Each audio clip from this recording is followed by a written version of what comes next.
these protocols for organization, because otherwise I think I would, certain parts of the dialogue today could lend itself to over pessimism or pessimism placed in the wrong spot. Even for myself, right? I'm not really speaking for anybody else, but for myself. So to hear that this is something that is still felt from yourself, Ned, and of course I'll be in touch for any getting together needed for any pre-recordings or the participation that you mentioned at the conferences and events for August. Thank you kindly for having us in mind and having this language in mind, right? Potentially to get across to folks, and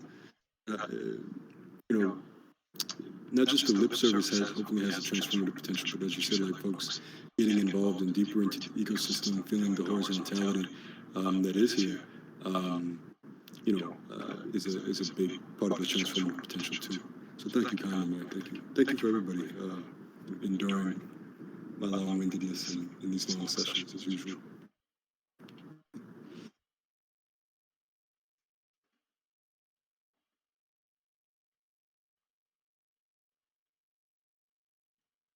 Thanks, y'all. Mm-hmm. Like I said, we're here for it. Beautiful, man. Beautiful. Yeah, thank you kindly. Ryder, everybody here and there. I think I'll let you guys go, and maybe we'll see each other trying to get these issues set up. Thank you, guys.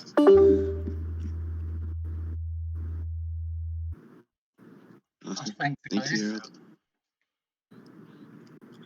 Was that Hero? No. Thank you. It was good. And just to clarify, I wasn't. I don't know if you implied, but just to clarify, I wasn't pessimistic or feeling down on anything. In fact, I was. In fact, I'm quite. And all I see is things that need to get ticked off, I guess. So it's just more like challenges, but are positive challenges, if you get what I mean. So I never think in any negative or pessimist sense ever. And I always just want to keep pushing this advocates on to bigger, better place. So I'm trying to figure out solutions for the challenges I'm seeing myself, and sharing the challenges really, because if I don't share the challenges, only me know and nobody else would know. So I think it's also good for awareness. That's all. No, like I said, it was really just myself I was speaking to, right? Like, because I do go there in my mind, right? Like it is, because I am aware, right, of these, these percentages that folks throw out there, right, around conventional structures of governance, and so I think consensus-driven organization is even more arduous, right? Like I think a lot of things can be streamlined in the conventional structures, and there's still low turnout, right, in gendered participation. But I was really just speaking to for myself more than anybody. But I do fall, I think, usually in that same space that you fall into, where it's like there are positive challenges, and it's just mainly myself, right, in terms of being quite familiar with these discussions, right? Like not just here, but Dada, not just Dada, but City Coins, not just City Coins, but over here and over there, So it's it's more me. like I mentioned, I wasn't speaking for anybody else. I can sense that you're genuine and just trying to address these positive challenges, as you say, Hero, and the same for everybody with us as well. I think it is one of the precious things we have as a collective is this curiosity, almost, right, or optimistic curiosity, even, right? So no, I think it's all good. I think it's just more like on the Nat front, because Nat, I know he's like super keen to like shout about Stacks Advocate.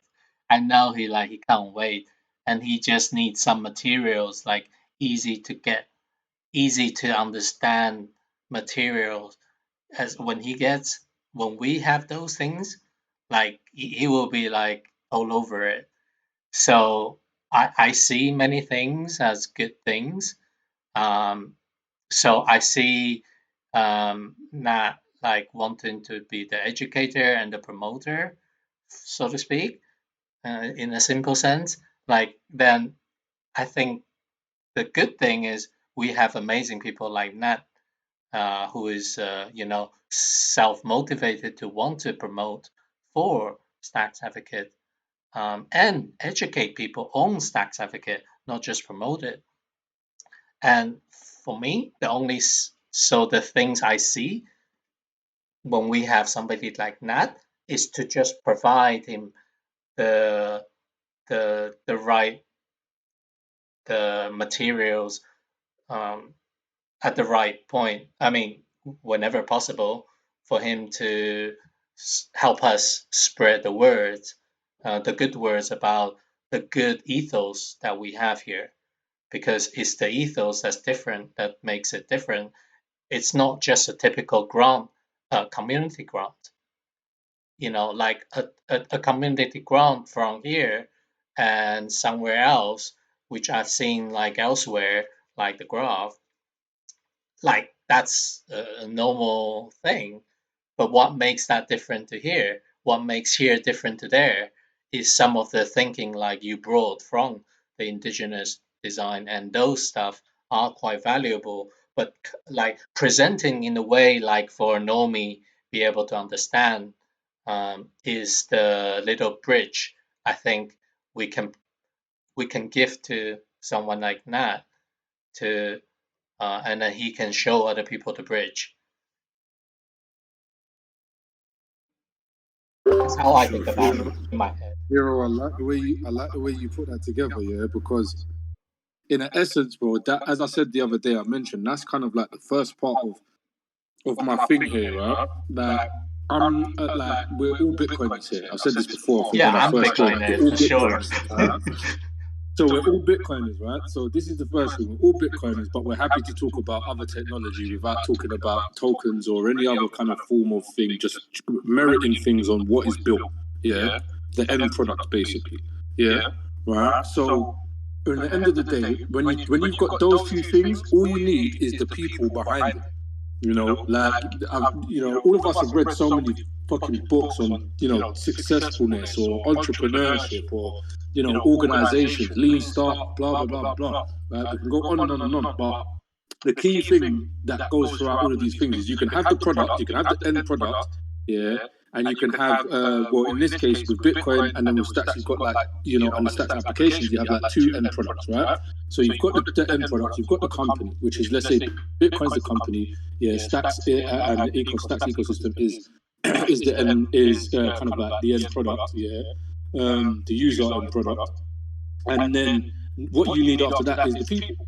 The people, and those people need to not be workers, bro. Like, those people need to be independent thinkers within that ecosystem that are able to interoperate and collaborate with each other. Yeah.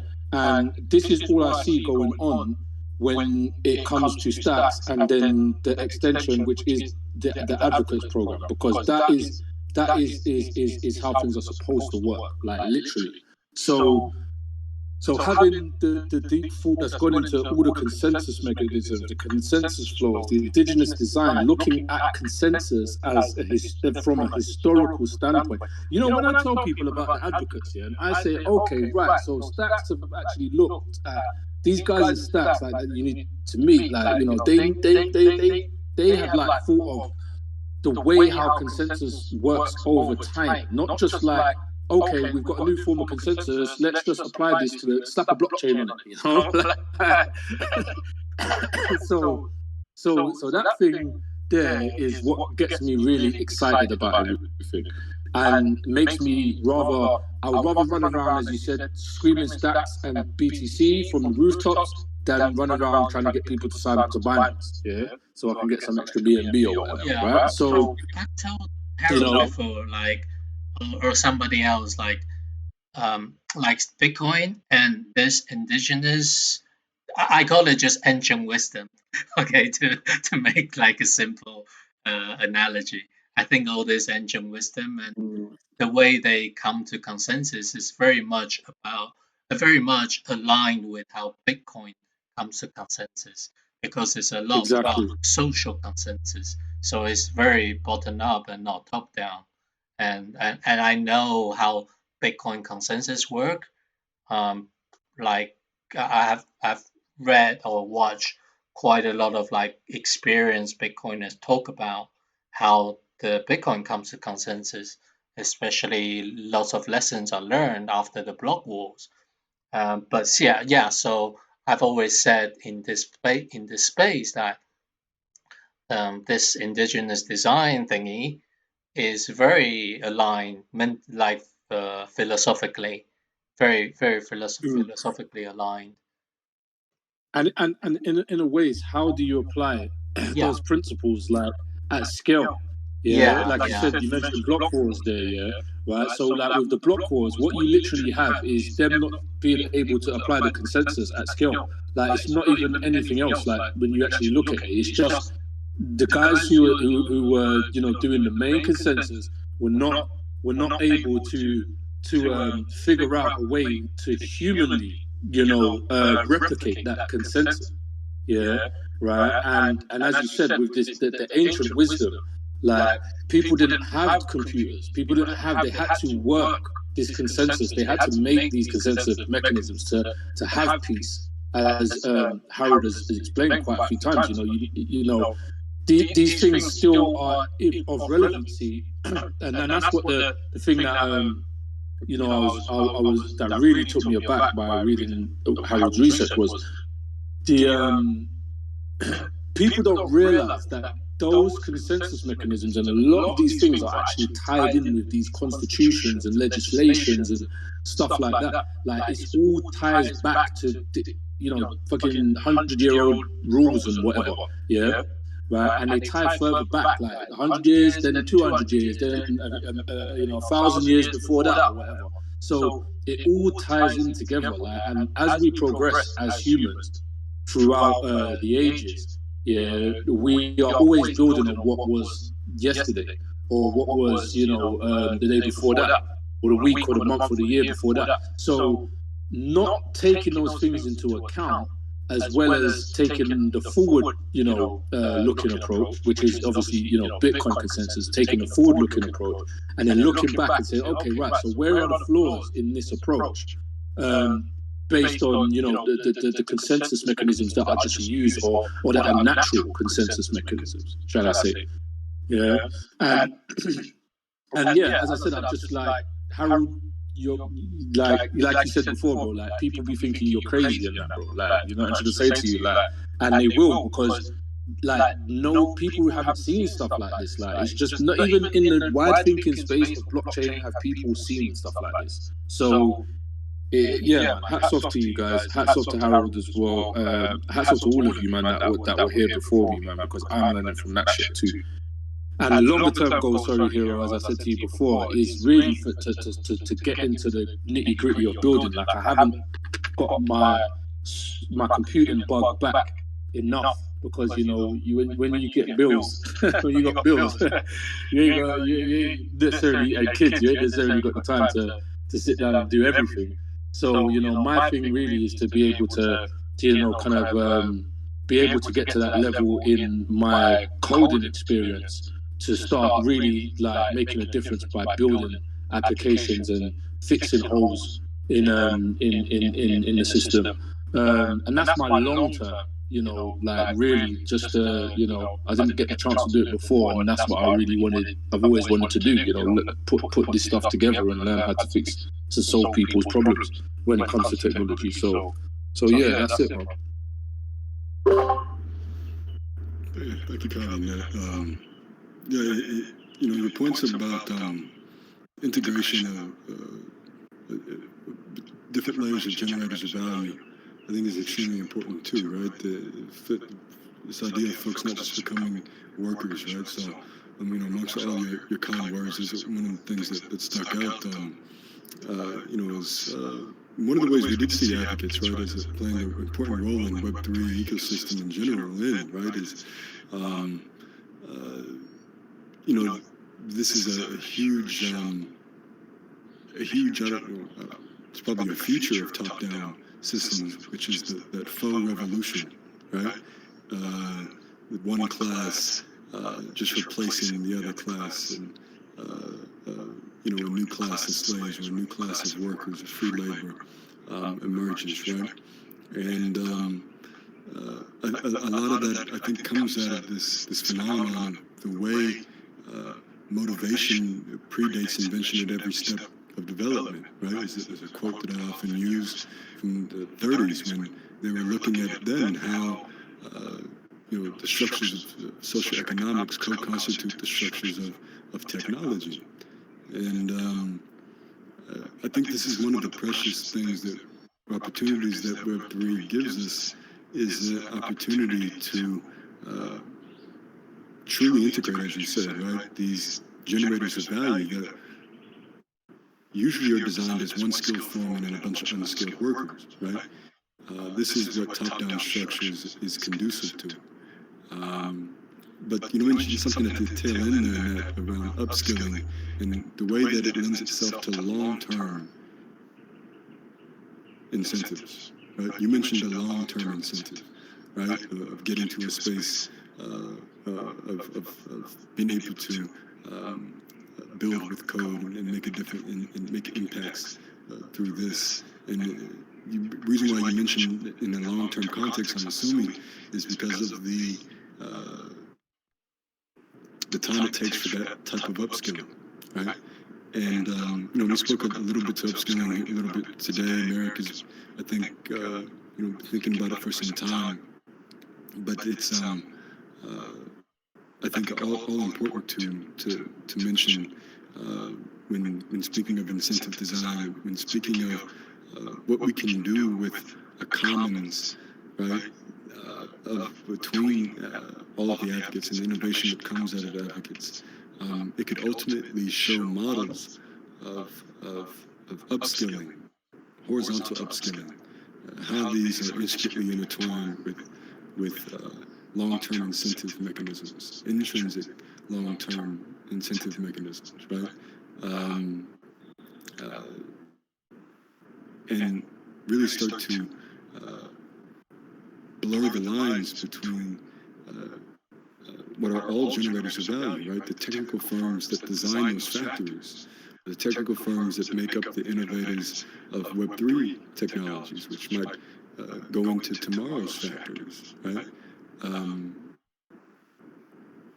To ensure that these technical firms view folks who aren't already in those technical firms as partners, as folks potentially coming into the technical firms and co-designing, right, the world around us, as opposed to the top-down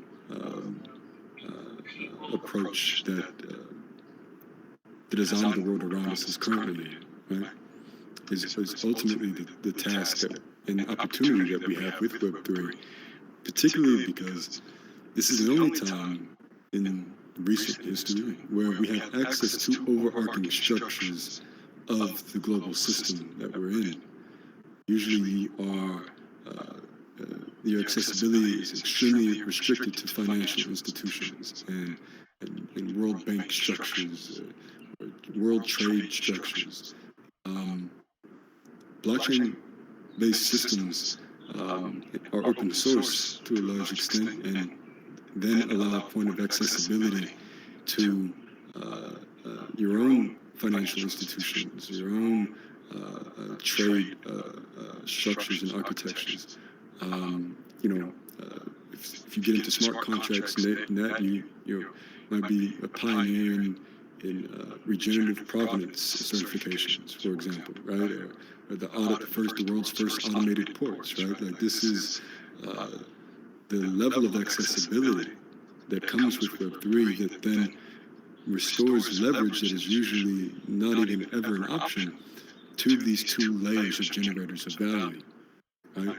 Ensuring that the most ambitious and grandiose of ideas, right, can actually be achieved, right? Because there's this accessibility that's usually not there, right? Or at least for a given window of time, right? Before the initial conditions of all these blockchain-based systems are gone, right? And then we lose our opportunity to make a robust impact on the initial conditions, which then changes the outcome of the Bayesian of attraction that it falls into in the long term.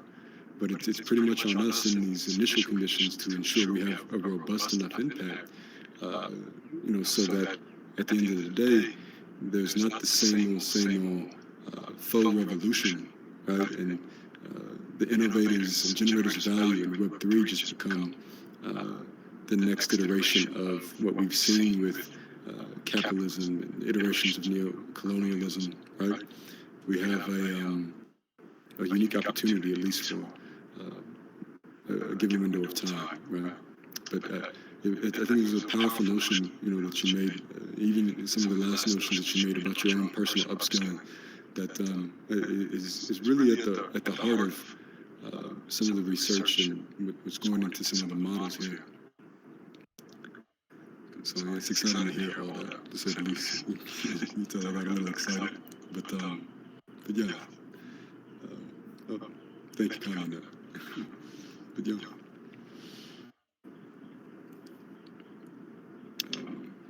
But yeah, with all that on the table, we can probably close finally. Let you guys get back to your day.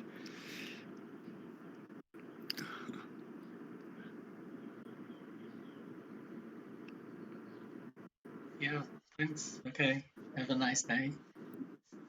Yeah, beautiful. Thank you very much for another great session, man. Hey, Thank you, Nat. Thank you. All right, y'all. Merrick Ryder, good to see you. Take it easy, guys. take it easy. Right.